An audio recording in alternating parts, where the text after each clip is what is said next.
तो प्यारे बच्चों, इस वीडियो में डिस्कस करेंगे डीओई की तरफ से प्रोवाइड किए गए क्लास 8 के लिए mission mathematics question of the day की वर्कशीट को, जो कि 30 जुलाई 2025 डेट के लिए है, दोनों मीडियम में एक साथ। ठीक है, इससे पहले कि सभी वर्कशीट और असेसमेंट का सॉल्यूशन दोनों मीडियम में अपलोड है। कमेंट में लिंक मिलेगी, देख लेना। सीधा जाओ क्वेश्चन पर। क्वेश्चन है मोस्ट इम्पॉर्टेंट। ओके, क्वेश्चन है on a particular day the sales in rupees of different items of a baker's shop is given below. एक विशेष दिन किसी बेकरी की दुकान में हुई विभिन्न वस्तुओं की बिक्री रुपए में नीचे दी गई है। यहाँ पर देख सकते हो वस्तुएं यानी कि आइटम्स, बिक्री रुपए में यानी सेल्स इन रुपीज़ यहाँ पर मेंशन किया गया है। ठीक है ना। हमें क्या करना है, यहाँ पर मेंशन है draw a pie chart for this data. इन आंकड़ों के लिए एक पाई चार्ट खींचिए। हमें एक पाई चार्ट खींचना है। इम्पोर्टेंट क्वेश्चन है, ऐसा क्वेश्चन पेपर में आता है। ठीक है, ध्यान से देखो सॉल्यूशन को। ठीक है, ताकि समझ में आ जाए। ध्यान से देखो। तो बच्चों, सबसे पहले यहाँ पर मैंने लिख लिया वस्तुएं यानी कि आइटम्स। अपने मीडियम में लिखते रहना, दोनों मीडियम वाले। ठीक है, सामान्य bread, ordinary bread, fruit bread, cake and pastry, biscuit, अन्य यानी अदर, यहाँ पर मेंशन कर दिया। ठीक है, इसके बाद में बिक्री पता है। ठीक है, सामान्य ब्रेड के लिए है 320, यहाँ पर बिक्री यानी सेल्स लिख लिया। ठीक है, 320। उसके बाद में 80, 160, 120, 40, यहाँ पर 320, 80, 160, 120, 40 मेंशन किया। टोटल इनको प्लस करोगे तो इनका टोटल है 720, 720। ठीक है, तो यहाँ पर ये ध्यान में रखना। अब ध्यान से देखो, पाई चार्ट के लिए सबसे पहले इसे हम फ्रैक्शन में कन्वर्ट करेंगे। तो हिंदी में लिखो भिन्न में, इंग्लिश में इन फ्रैक्शन।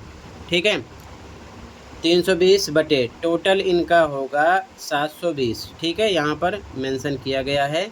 और नहीं समझ में आ रहा है तो ये टोटल कर लेना, 720 हो जाएगा। तो इसको लिखेंगे 320 बटे में 720, 0 से 0 कट हो जाएगा।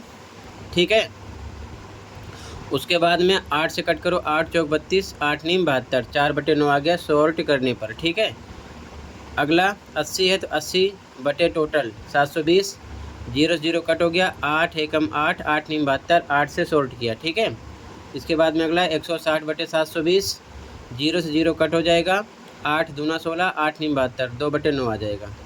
अगला 120 है तो 120 बटे में 720, 0 से 0 कट होगा, 12 एकम 12, 12 छिक 72, 12 से कट हुआ, 1 बटे 6 आ गया। अगला 40 बटे 720 हो जाएगा टोटल, 0 से 0 कट होगा, 4 एकम 4, और 4 के टेबल में 18 पे आएगा 72, तो 1 बटे 18 आ गया। ठीक है, इन फ्रैक्शन यानी भिन्न में मैंने इसको कन्वर्ट कर लिया। ठीक है, इसके बाद में हमें केंद्रीय कोण निकालना है यानी कि सेंट्रल एंगल, अपने मीडियम में लिख लेना। ठीक है, तो 4 बटे 9 को टोटल हम 360 से गुणा करते हैं सेंट्रल एंगल के लिए। ठीक है, तो 9 से कट करो, 9 चौक 36, यहाँ पर आएगा 40, 40 का 4 से गुणा करो 160 आ जाएगा। अगला 1 बटे 9 है, इसका भी 360 से गुणा करोगे तो 9 चौक 36, 40 आएगा, 40 एकम 40 होगा।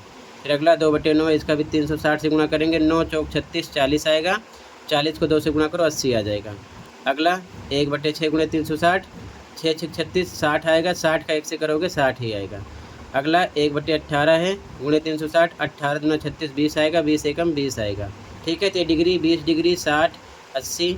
ठीक है, और ये 40 160 डिग्री आ जाएगी। ठीक है ना। तो ये बच्चों सेंट्रल एंगल यानी कि केंद्रीय कोण का पता चल गया। अब हमें बनाना है पाई चार्ट, तो ये चीज़ें ज़रूरी हैं। ठीक है ना, तो ध्यान से देखो पाई चार्ट कैसे बनाएंगे। तो बच्चों, पाई चार्ट बनाने के लिए सबसे पहले आपको इस प्रकार से एक सर्कल आपको प्रकार की सहायता से खींचना है। ठीक है, सर्कल खींचने के बाद में डी की सहायता से, ठीक है, डी का इस्तेमाल करना है। यहाँ पर आपको सेंटर मान लेना है ओ। ठीक है, और इसको इस प्रकार से मिला देना, ये हो गया ए। ठीक है, अब सबसे पहले हमको 160 डिग्री का एंगल बनाना है। ठीक है, तो ध्यान से देखो, डी सीधा सीधा रख दो इस प्रकार से, ये लाइन ध्यान में रखना डी की। ठीक है, ये जो लाइन ब्लैक सी खींची हुई है और ये जो ऊपर मेन सेंटर की लाइन ऊपर है। ठीक है, सेम आपको यहाँ पर रखना है। ठीक है, तो जैसे रखोगे पूरी लाइन होनी चाहिए लाइन पर, ठीक है, इस प्रकार से, ठीक है, ये पूरी लाइन इस लाइन पर होनी चाहिए इस प्रकार से। अब नाप लो 160 डिग्री, 10, 20, 30, 40, 50, 60, 70, 80, 90, 100, 110, 120, 130, 140, 150, 160, यहाँ पर मार्क किया, 160 डिग्री हो गया, ठीक है। तो इसको इस प्रकार से मिला देना है। यहाँ पर लिख दिया सामान्य ब्रेड यानी कि ऑर्डिनरी ब्रेड 160 डिग्री यहाँ पर शो करना था, ठीक है। अब इसके बाद में ध्यान से देखो, अगर हम डी रखते हैं तो ऊपर जो आपका सेमी सर्कल बनता है यानी कि अर्धवृत्त, ठीक है, ये 180 डिग्री का होता है, ठीक है, ये इतना 180 डिग्री का होता है। तो यहाँ पर जब 160 हो गया तो यहाँ से देखो 0 से लेकर यहाँ तक 10, 20 डिग्री बच रहा है, ठीक है ना, यहाँ पर। तो 20 डिग्री भी हमको शो करना था, यहाँ पर है, देख लो ध्यान से, 20 डिग्री है अन्य में यानी कि अदर में, तो यहाँ पर लिख दिया 20 डिग्री अन्य यानी कि अदर, ठीक है, अन्य यानी कि अदर वाला हो गया। अब इसके बाद में फिर से देखो 160 20 डिग्री का एंगल हो गया, हमें बनाना है 60 80 40 जो बच रहा है, ठीक है, इनको टोटल करके 360 होगा, तो 60 80 40 फिर से हमने इस प्रकार से इसको घुमा दिया, ठीक है। अब ध्यान से देखो, फिर से डी रखो ऊपर की तरफ, ठीक है, यहाँ पर देखो डी रख दिया, बिल्कुल लाइन पर रखना है, सेंटर पर रखकर, ठीक है, बिल्कुल सीधा। तो ध्यान से देखो 80 यहाँ से स्टार्ट करो, किसी भी साइड से आप काउंट कर सकते हो, आपकी मर्जी, इधर से भी काउंट कर सकते हो, इधर से भी या इधर से भी, ठीक है। तो 10 20 30 40 50 60 70 80 यहाँ पर मार्क किया 80 है। इधर से देखो 10 20 30 40 40 पर मार्क किया, ये अपने आप जो बच गया 60 का है, काउंट भी कर सकते हो। 40 से 50 के बीच में 10 आया, 50 से 60 पे 20 हो गया, 60 से 70 पर 30, 70 से 80 पर 40, 10 बढ़ेगा, 80 से 90 पर 50, 90 से 100 पर कितना आएगा 60 हो जाएगा, ठीक है। या फिर सीधा से हिसाब लगा लो, ये 40 हो गया, ये 80 हो गया, बचा हुआ 60 हो गया, टोटल यहाँ से यहाँ तक आपका 180 होगा, ठीक है। तो यहाँ पर मार्क किया 80 पर, इधर से 40 पर, ये 60 बच गया, ये 40 हो गया, ये 80 हो गया। तो 80 डिग्री क्या था, ध्यान से देखो, 80 डिग्री था केक और पेस्ट्री, यहाँ पर लिख दिया केक और पेस्ट्री 80 डिग्री, ठीक है। 40 डिग्री क्या था, फ्रूट ब्रेड, तो फ्रूट ब्रेड यहाँ पर मेंशन किया 40 डिग्री पर